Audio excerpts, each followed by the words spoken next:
अगर आप न्यूज़पेपर पढ़ते हैं या पढ़ना चाहते हैं तो उसके लिए आपको सबसे ज़्यादा एक टेंस आना चाहिए और वो है पास्ट सिंपल। ये टेंस सबसे ज़्यादा इस्तेमाल होता है। और क्यों और कैसे, इसके लिए एक एग्जांपल आपके सामने रखता हूँ। ये डॉन न्यूज़ की एक खबर है मेरे सामने। 2 more suspects killed in CCD encounter. अब यहाँ तक तो बात होगी, ये पास्ट इंडेफिनिट टेंस है। 2 मज़ीद सस्पेक्ट जो थे, ऐसे अशख़ास जिन पर शक ज़ाहिर किया जाता था, उनको मार दिया गया इनकाउंटर में। यहाँ तक तो खबर होगी। अब ज़रा देखें कि पास्ट इंडेफिनिट जो है वो कैसे चलती है। 2 more suspected robbers were allegedly killed। अब ये पास्ट इंडेफिनिट का पैसिव है।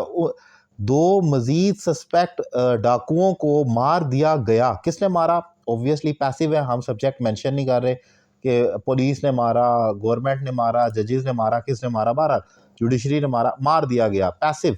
पास्ट इंडेफिनिट का जब पैसिव होता है तो वाज वर के साथ थर्ड फॉर्म आती है। वर अलेजली किल्ड। ये किल्ड आपको जो नज़र आ रहा है ये वर्ब है, और अलेजली जो है ये हमारा ये एडवर्ब है, और इसको हम एडवर्ब ऑफ मैनर कह सकते हैं। किस तरीके से, तो तरीका जो है वो अलेजली है, यानी कि मशकूक तरीका है।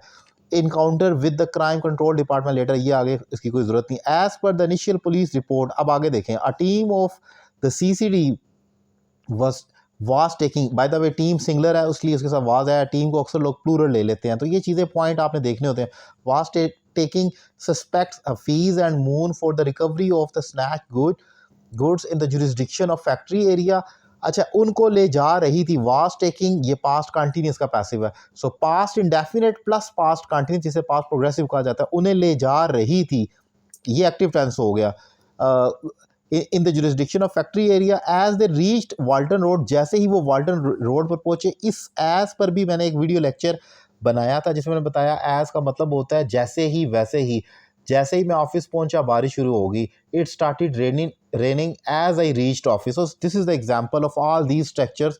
जो आप देखेंगे, जो मैं वीडियो लेक्चर्स बनाता हूँ, वो यही तमाम चीज़ें होती हैं। तो जैसे ही वो वाल्टन रोड पर पहुंचे, as they reached Walton road, some armed man, असले से लेस जो लोग थे, मर्द थे, प्रॉब्ली द accomplices। यहाँ तक, अगर आप सिर्फ यहाँ तक भी अगर देख लें तो आपको नज़र आता है कि ये जो मेन स्टोरी की जो मेन लाइंस होती हैं वो हमेशा पास्ट इंडेफिनिट में लिखी जाती हैं या पास्ट कंटिन्यूस। लेकिन उसके अंदर आपको जो इम्पोर्टेंट चीज़ देखनी होती है, डायरेक्ट और इनडायरेक्ट का मिक्सचर देखना होता है।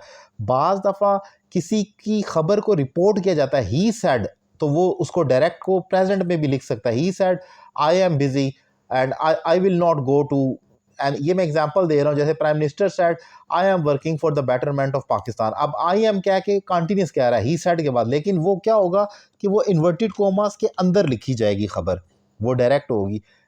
उसी के बाद उसी को इनडायरेक्ट कर दिया जाएगा, ही फर्दर सैड, और फिर इनडायरेक्ट होगा।